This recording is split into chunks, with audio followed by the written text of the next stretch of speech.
Hi, everybody, and good morning. It is January 25th, a Tuesday morning, and we're here for my Thursday Abnormal Psychology class. And I see a bunch of you getting logged in and getting your names in the chat, so that's perfect. Thank you so much for doing that. Good morning. It could be a better morning, right? The games this weekend were mixed for me, of course, right? If you were wondering, I am okay. The Rams Bucks game, oh my gosh, that turned out to be such an amazing ending, and it was so close to like another magical Tom Brady finish. But the Rams, oh, they look so good, and I love my little Cooper Cup too. So I'm excited that they had a good game and that Brady kept it close. And oh my gosh, I don't know if you watched the Bills versus the Chiefs, but that was a phenomenal game. And so at least one of my two guys advances another week. But some amazing football games this weekend. So that was a lot of fun. And I did 2 escape rooms on Saturday. It was a good weekend all around, right? I had some cheesecake, all good things, right? So I hope everyone had a good weekend like I did, right? And that you're all doing okay and hanging in there. We're in week number 3 already, which kind of seems hard to believe that we're already in week number 3, but we are. And I sent out an email. I'm hoping you can all wait. I should check. Can you all hear me and see me? Okay. I've been talking for a minute, and so hopefully that is a yes. But if someone could let me know, you can hear me and see me fine. Okay, good. Thank you. I figured you would have said something by now, but just to make sure. But I did send out an email to you all earlier in the week. And so I heard from the college, from our chancellor, from our president, and so on. Uh, the plan is at the moment that we are to resume in-person instruction on Valentine's Day. So on February 14th, obviously for us, it would be the 15th because our class is Tuesday, Thursday. But as of right now, the county numbers seem to be kind of plateauing and going down a little bit. The college is planning on trying to have us all come back in person as scheduled. Now, of course, that could change at any moment. They could push it back, they could move it up, it could never happen. It's always so unpredictable. So I'm not going to. I don't have any more information about that for the moment. I'm going to have you just kind of stay tuned for how that will affect us and what we're going to do. For now, though, I've gotten like 5 emails from the college that our plan is to return that week of Valentine's Day, that Monday, the 14th of February. So if that holds up, we will adjust and meet in person and go from there. I really don't know what to expect with that. So I'm just kind of holding off at the moment to see if we get more information and what that will mean for all of us. So we will continue virtually for this week, the week after, and the following week. So for this week and 2 more weeks, we will continue to be virtual. We'll stay with our same schedule. And I will just keep you posted as I hear more or if things are confirmed or not. So I'm sure some of you have questions. That's all the information that I have right now. But as promised, I wanted to pass that along to you right away. As soon as I knew anything, I wanted to make sure I shared it with you. So for now, we will just continue virtually for the next couple of weeks, and then we'll see what happens after that. So I'm sorry that I don't have anything more that I can add, but at least that is everything I know, and I wanted to make sure I shared it with all of you. So otherwise, what we will do today, kind of our usual plan, I want to talk a little bit about the discussion from last week and give you a little bit of feedback on that. And then we'll talk about the requirements for this week, some of the things that are going on for week number 3. I will give you the Twitch extra credit question, which I think is kind of a fun one this week, something you get to go try out. And then I'll see if you have any questions for me. So that is our plan for today. And if you're just joining us here, make sure you get your name in the chat, unless, of course, you're subscribed, and then you don't have to worry about it. So let's go over to Canvas together. And as I said, we are now in week number 3. It feels like it is flying by at this point. But week number 2, if we go back to last week, let's take a look at the discussion. And overall, I was so impressed with your responses to discussion number 2. It made me so happy to see how well you were taking Mark and analyzing his behavior from those different models that we covered, right? So for this, you were reading this little case study on Mark, and you all just did a beautiful job of highlighting some of those key pieces of the different theories. Again, I was really, really impressed. Very, very nicely done. I think there were maybe one or two of you that I said I wanted a little bit more detail, but for the most part, most of you nailed this and just got full points. The biggest thing that I continue to see is some of you are still not responding to a classmate. So make sure that you, in addition to answering my questions, are also replying to a peer. And a lot of you are doing this, of course, but those 2 points are going to add up. You want to make sure that you're consistently responding to a classmate to get those 2 points. So as I said, really, really nicely done. I felt like a proud parent. You all just did a beautiful job of talking about some of the different factors that could influence Mark's behavior. And that was the really big focus of last week, right? How can we take anyone's behavior, disorder, anything going on with somebody, and try and explain it from these different models? And as a lot of you saw, there's definitely overlap between them, and maybe some might fit better than others. But again, really, really nicely done. Again, felt like a proud parent with that. The other thing from last week, just as a quick kind of touching back on something that we talked about, I asked you to watch these therapy style videos, and I hope that a lot of you did watch these. And so I told you I would ask you this week, and I wrote a note to myself to remember to do that. If you had to pick, if you had to pick one of these, right? If you had to either go see Carl Rogers or Fritz Perls, which one would you pick and why? And so I would love to hear your thoughts. If you could put it in the chat, which one would you pick? If we were in person, I'd do show of hands. But how many of you would pick, who of you would pick Rogers? And who of you would pick Pearls? And maybe a quick reason why. So I'm going to give you just a moment to put that in the chat. But I would love to know, would you pick Rogers or Pearls, and why? Right? I'm going to give you just a couple of minutes to write that down. I would love to hear your thoughts. Okay, just waiting here. All right, let me know. What do you think? Hopefully this means you're typing, right? Rogers or Pearls? If it were me, I would pick Rogers because I think Pearls would shut me down a little bit. Okay, so you said Rogers 100%. He was not over analyzing as much as Pearls.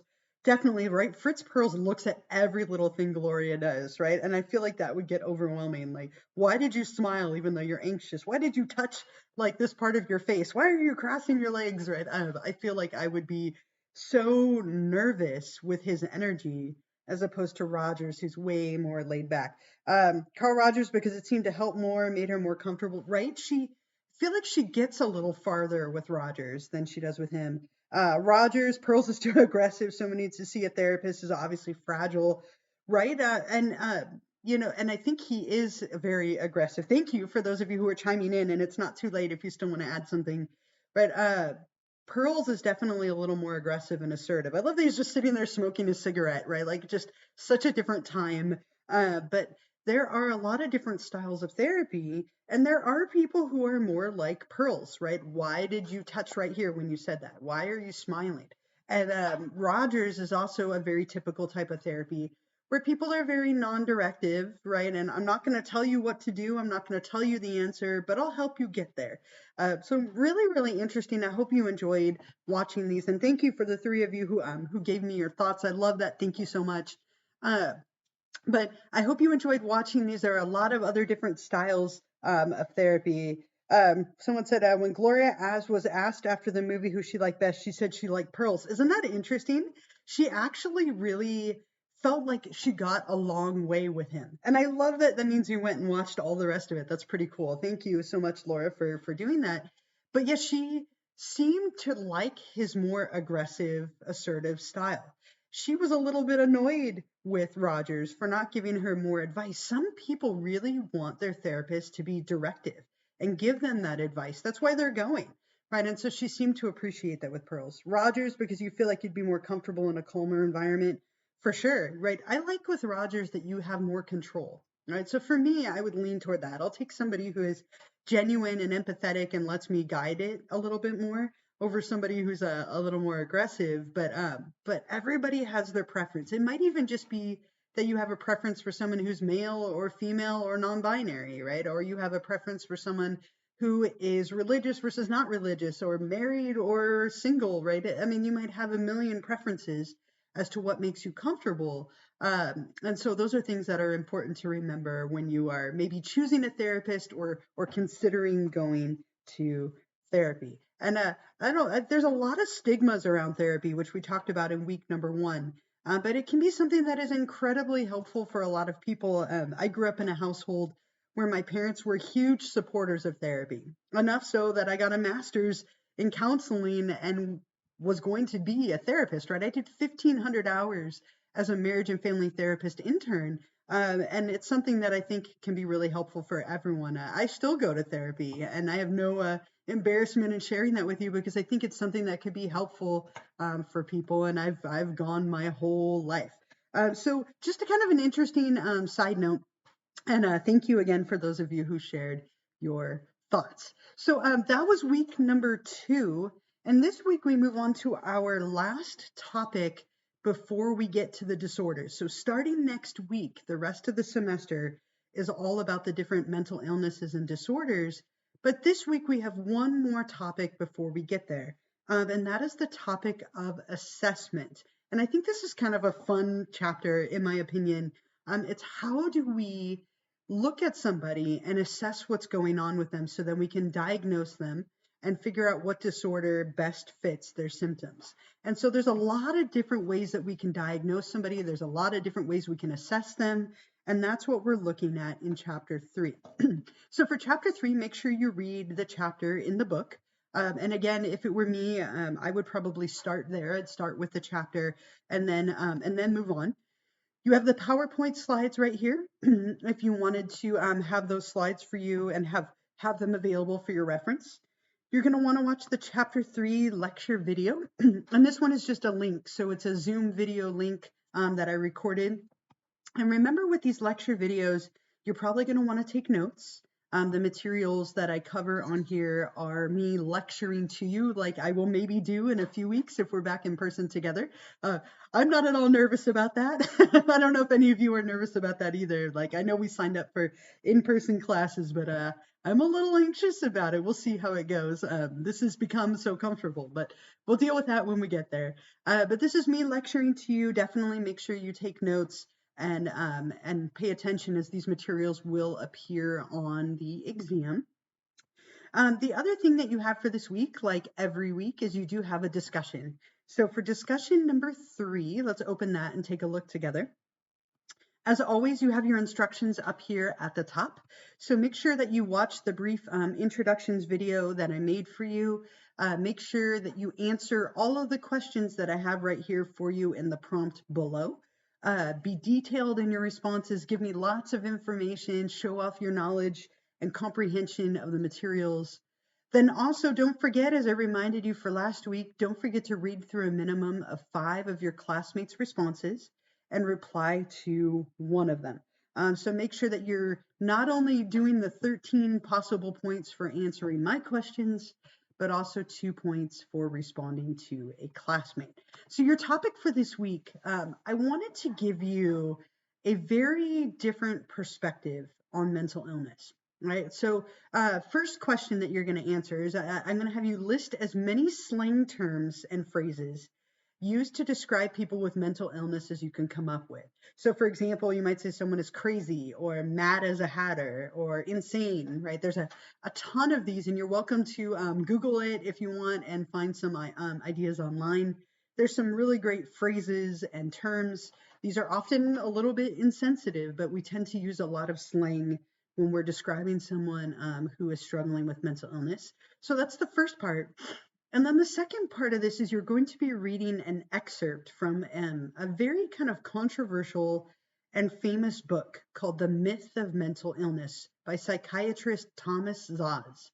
And I'll let you know, this book is very old, right? It was written, I think, in the 1960s, but it is a very, very polar opposite perspective to the mainstream idea of mental illness.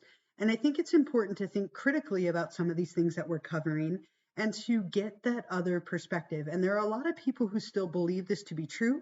Zaz wrote a update to his book just a couple of years ago, really interesting article and interview where he talked a little bit about how he still feels a lot of those ideas he had to be true. So what you'll do is you'll read through this little myth of mental illness excerpt that I have here. So again, this is a small part of his book.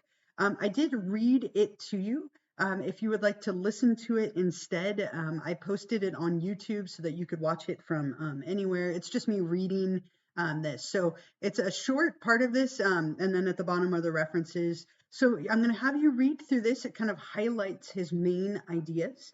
And so that's going to be the first thing that you need to do in order to answer those questions. And then you'll talk about number 2, you're going to summarize his main ideas. What are the reasons that he presents as support for his claims of calling mental illness a myth? So what is he saying? And what are some of his main ideas and the reasons he presents behind them? Number 3, do you agree with his thoughts about mental illness being a myth? And explain. And you can feel however you feel about this. You might agree with it 100%. You might disagree 100%. You might like bits and pieces of it. But you're going to explain your ideas and elaborate, give me some information and reasons as to why.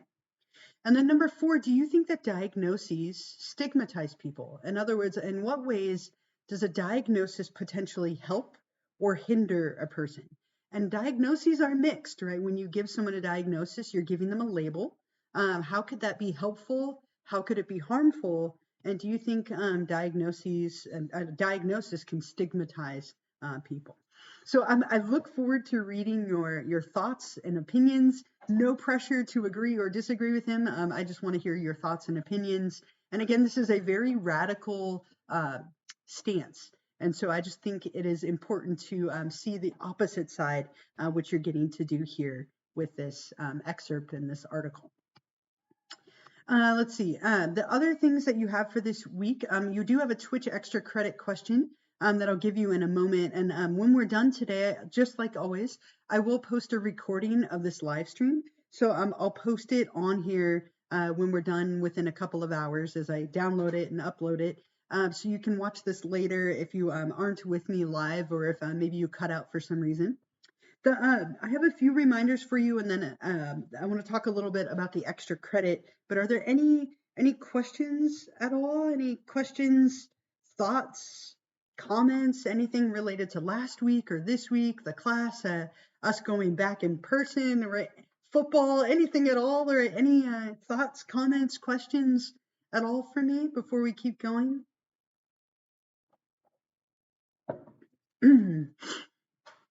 Wait just a moment, since you're typically, again, about like 20-30 seconds behind me. But if you have any questions, thoughts, comments, put them in the chat. I would be happy to answer them for you. My cat is unhappy over there. He keeps meowing. I will miss that, right? We go back in person. No more cats to crash the live streams.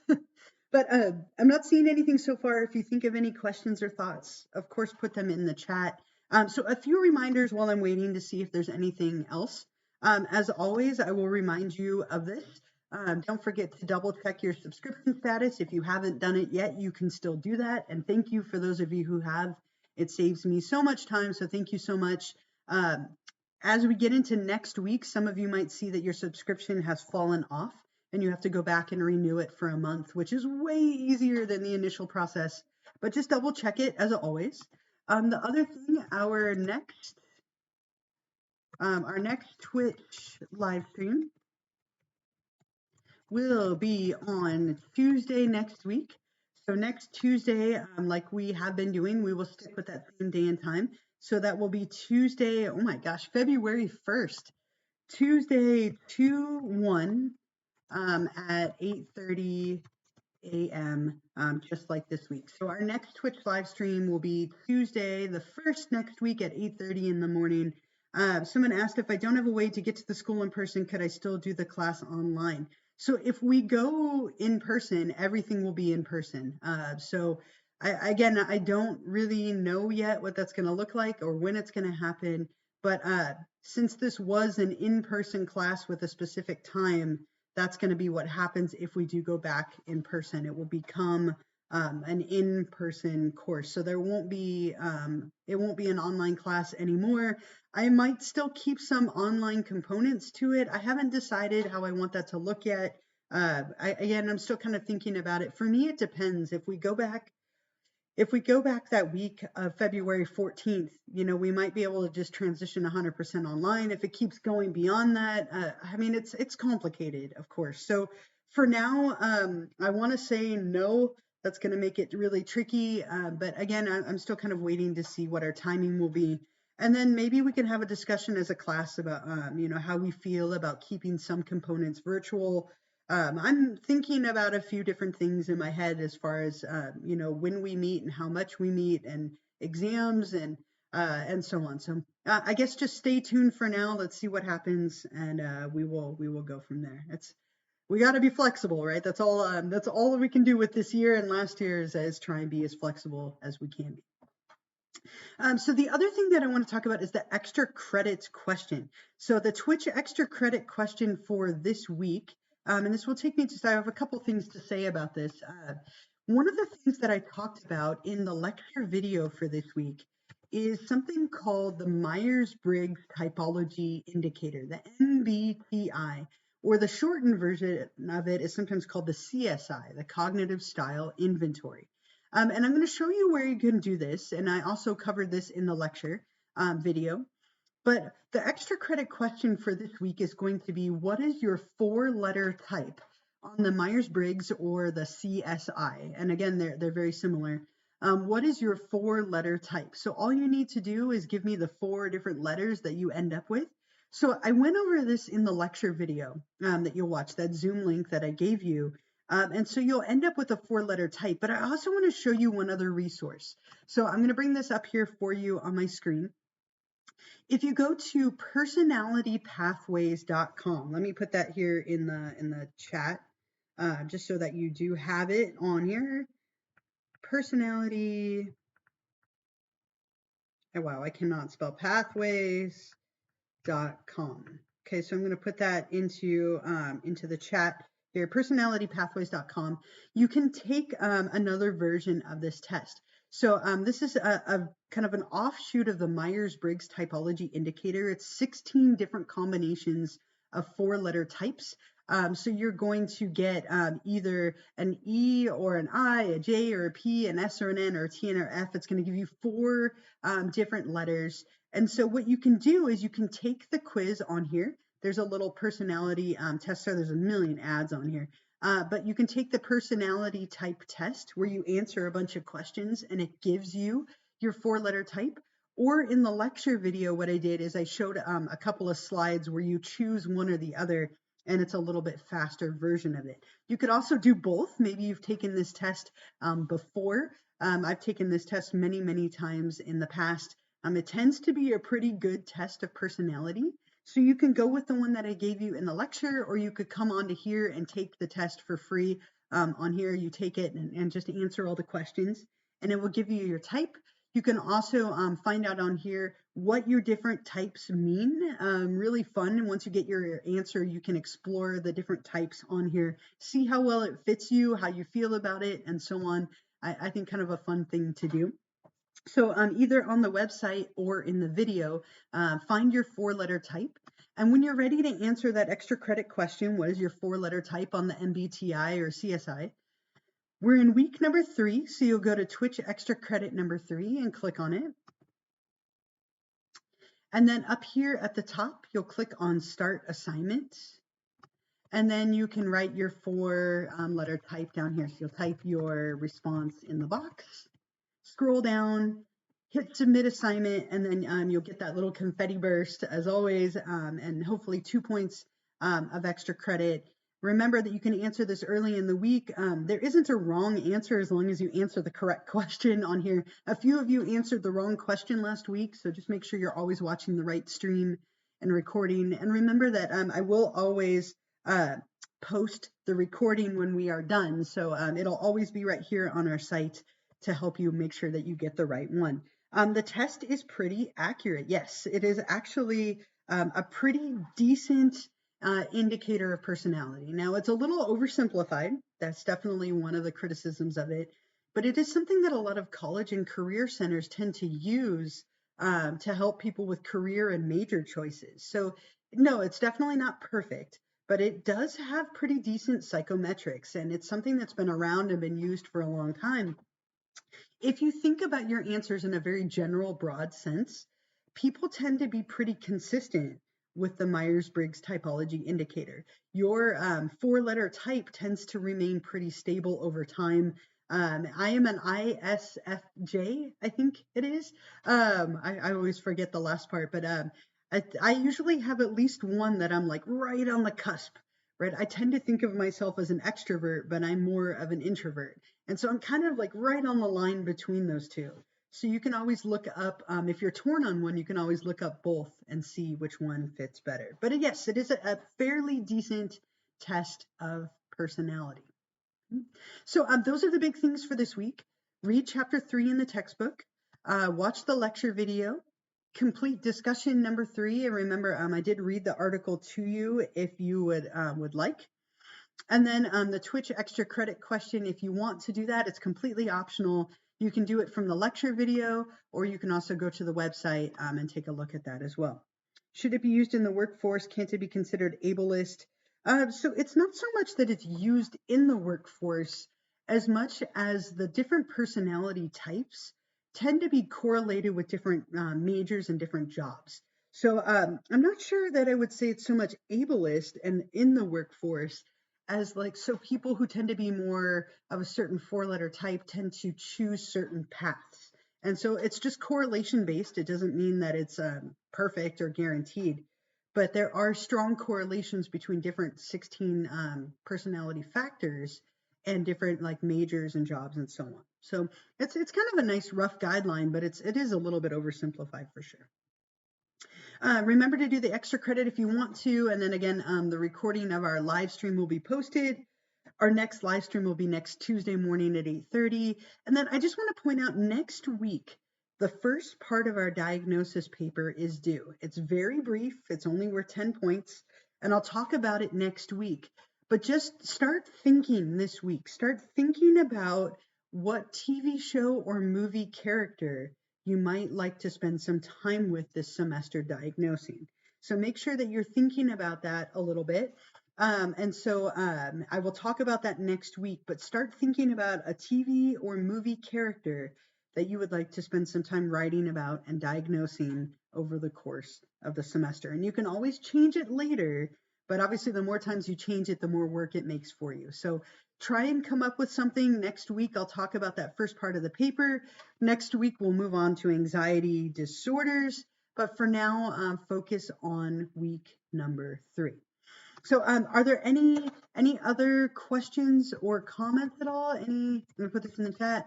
Questions, comments, thoughts on anything?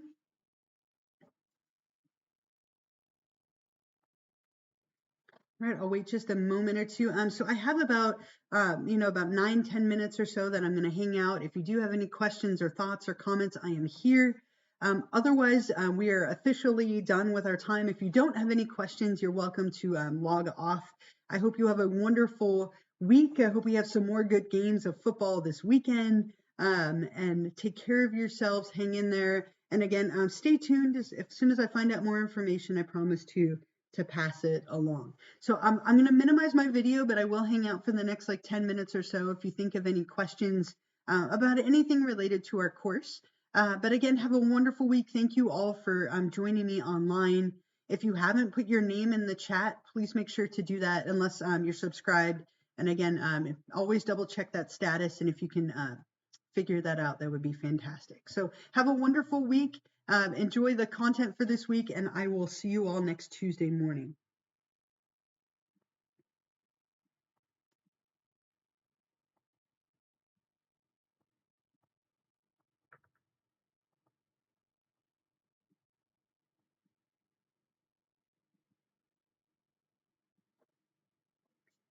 Of course, I hope you have a wonderful day. Thank you so much for being on here too. Have a good week.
And I am still here if any of you have any questions. It looks like most of you have logged off, but if you have any other questions, I am still here and would be happy to answer them for you.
All right, everyone, all of you have logged off, so I'm going to go ahead and close this up. Have a wonderful week, and I will see you all next Tuesday morning.